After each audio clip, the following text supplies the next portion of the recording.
ओम परशुरामा वरदाता सिद्धा नमः। ओम परशुरामा वरदाता सिद्धा नमः।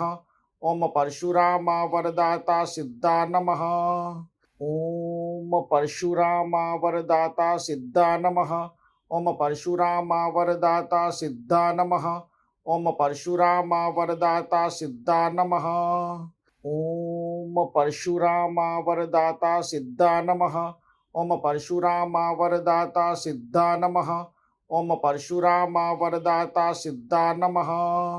ओम परशुरामा वरदाता सिद्धा नमः। ओम परशुरामा वरदाता सिद्धा नमः। ओम परशुरामा वरदाता सिद्धा नमः।